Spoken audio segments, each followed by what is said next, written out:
'n baie goeie môre aan jou. Dit is die begin van lydenstyd. Vandag, Woensdag, was dit die Aswoensdag, wat eintlik dan die afskop van lydenstyd is. Vandag is die eerste Sondag in lydenstyd. In lydenstyd is dit nogal 'n gewoonte dat ons redelik gereeld kyk na die versoekings wat Jesus deur is en dit deurtrek na ons eie lewe toe. En ek wil jou vandag nooi, ons gaan na Matteus 4 kyk, maar jy kan ook in jou eie tyd na Psalm 32 kyk, omdat dit gaan oor sondebelydenis en hoe dit hanteer word. So, as jy wil, maak jou Bybel ook oop by Psalm 32, want dit is nogal baie aanspreeklik en toepaslik op hierdie gedeelte. Maar, ek dink kom ons begin eers op die regte manier. Soos die oë van 'n slaaf gerig is op sy Heer en Meester, soos ons oë gerig op U, Heer ons God, totdat U ons genadig is. Wees ons genadig, O Here, wees ons genadig. Amen. En God groet ons en hy sê genade, barmhartigheid en vrede vir elkeen van julle, van God die Vader, van Jesus Christus die Here, deur die werk van sy Heilige Gees. Wat 'n wonderlike voorreg. So, ek wil jou nou nooi en sê, kom ons lees saam. Die eerste gedeelte wat ons gaan lees, is dan in Matteus 4, vanaf vers 1, Matteus 4.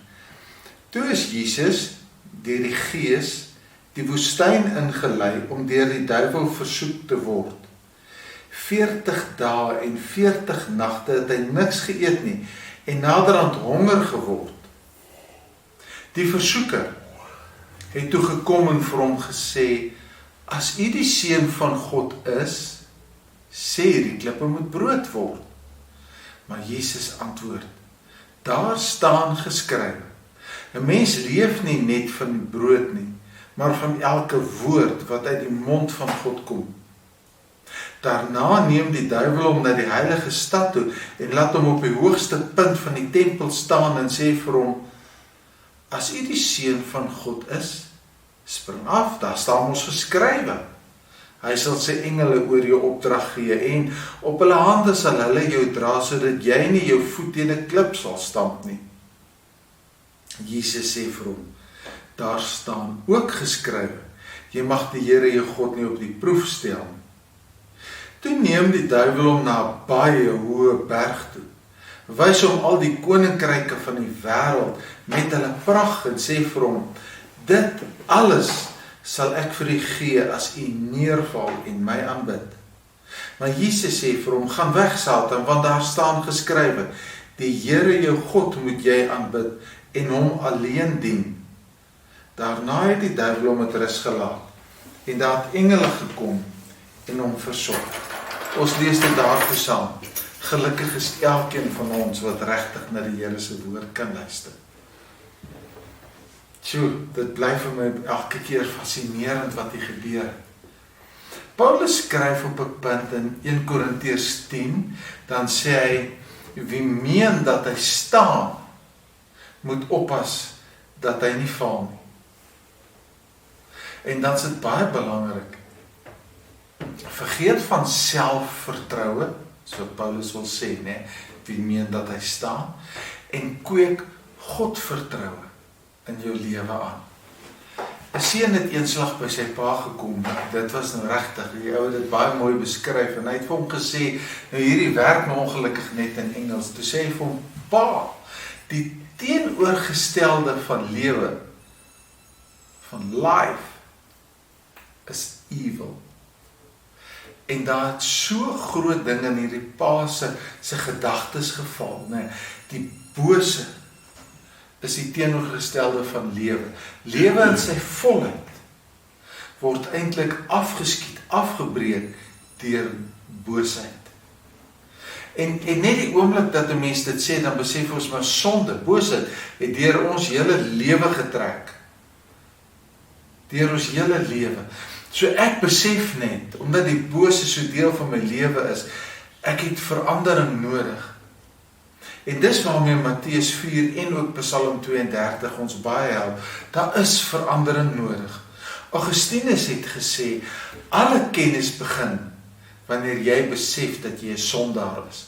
As ek besef ek is 'n sondaar, ek het sonde gedoen, sonde is in my en dit wat ek doen is nie goed nie, dan is daar erkenning van evil, nee, dan kan ek kom by die punt van life, van lewe. En daarom is bly hierdie 3 versoekings wat Jesus deurgegaan het, so aktueel, want die versoekings is nie net iets wat ek verkeerd doen nie, of soos iemand vertel, sy vrou kom by die huis en sy sê vir haar man, liefie, ek het vir my 'n mooi rok gekoop, en hy sê, hoekom doen jy dit? Sy sê, dis seker maar die duiwel wat vir my gesê het, dit lyk mooi. Hy sê, ja nee, dit moet die duiwel wees wat vir jou gesê het, dit lyk mooi, want dit gaan nie oor of jy mooi lyk nie. Sy sê, maar weet jy wat, ek het hom weggejaag. Hy sê, ja, en toe kom staan hy agter my, en sê, van agteraf lyk ek nog mooier. Dit gaan nie daaroor nie. Dit gaan nie daaroor nie. Nee, die duiwel het vir my gesê om ietsie te vat nie. Nee, die duiwel het vir my gesê, nee, hier gaan dit oor 1000 maal meer. Dit gaan oor jou identiteit wat verander. Om iemand anders te wees as wie God jou beplan het, geroep het, gemaak het deur sy gees. Toe jy gedoop is. Dalk as jy 'n klein babietjie gedoop het, maak nie saak nie, dit is nog wonderliker. Maar toe God jou gedoop het, het hy jou identiteit gegee as kind van God. Hy het jou kind van God gemaak. En as hierdie versoeking selfs oor Jesus se pad kom, net voor dit is Jesus gedoop en is sy identiteit hier op aarde bevestig. Nou kom die versoeker, die bose, en hy praat oor hierdie brood, en hy praat oor die tempel, en hy praat oor aanbid, maar hy sê vir Jesus, ek wil jou skuif dat jy iemand anders word, as die identiteit en die plan wat God vir jou het. Dis wat hy, die bose alreeds by Adam en Eva gedoen het, nee. Hoor jy, as jy daarvan eet, verseker ek jou, jy sal iemand wees wat meer weet. Skuif die identiteit. Dan is jy nie meer kind van God nie. Dan is jy nie meer deel van God se reddingsdrama nie. Dan is jy mens in eie identiteit. Ek sal self. Toe God Jesus gedoop het en hy gesê het, jy is my geliefde seun, het hy juist vir hom gesê, jy is gehoorsaam en jy word deel van die plan. Daar lê Jesus se identiteit. Daar wil God my en jou identiteit hê. Maar jy kan maklik sê, ja, maar Jesus het daarom 'n voordeel. Jy weet, Jesus was nie 'n sondaar nie. Dis waar. En hy word die woestyn ingelei en vir 40 dae word hy eintlik in 'n prototipe vorm ingelei. Word daar approbasie in hom toegeken en gesê, kom ons kyk of jy dit kan maak. En dan kom hierdie 3 versoekings oor sy pad. Kom ons kyk vinnig na die 3 versoekings. Hy's honger. Dan sê die bose vir hom, man, as jy God is, maak brood. Wat is nou lekkerder as vars brood? Almal rondom jou gaan sê, baie dankie vir hierdie heerlike brood. Waar lê die versoeking? Dit lê in sy mag, dat hy sy mag tot sy eie voordeel gebruik, dat hy baie populêr word en dat ander sê, kyk hoe wonderlik is hy. Hoor die duiwel, hy sê nie, man, as jy die seun van God was, nie, ek daag jou uit om vir my te bewys jy is die seun van God. Nee, hy sê, as jy die seun van God is, jy is mos nou die seun van God. Nou gebruik daai magte wat jy het. Nie was nie, maar is. Gebruik jou magte. En hoeveel keer kom dit nie slinks by ons voor nie? My gedagtes loop sommer nou net in een rigting. Nee, weet jy wat? Jy is mos 'n kind van God, so bid vir genesing. As jy regtig 'n Christen is en jy bid vir genesing, sal God genesing gee. Nee. As dit God se wil is, sal hy genesing gee. Of wat ook al. Maak jouself populêr. Bid vir almal wat siek is. Kyk hoe populêr is ek. Ek kan bid en mense word gesond. Dis 'n vreeslike versoeking om populêr te probeer wees. Dan vat die duiwel hom na 'n volgende plek toe. Hy vat hom na die tempel toe, né? Daar waar God aanbid word, daar waar God is, en hy sê, spring af. Jy het net nou uit die Bybel uit aangehaal, nou kom ek haal vir jou uit die Bybel uit aan. God sê, hy sal sy engele opdrag gee, hulle sal jou op hulle hande dra.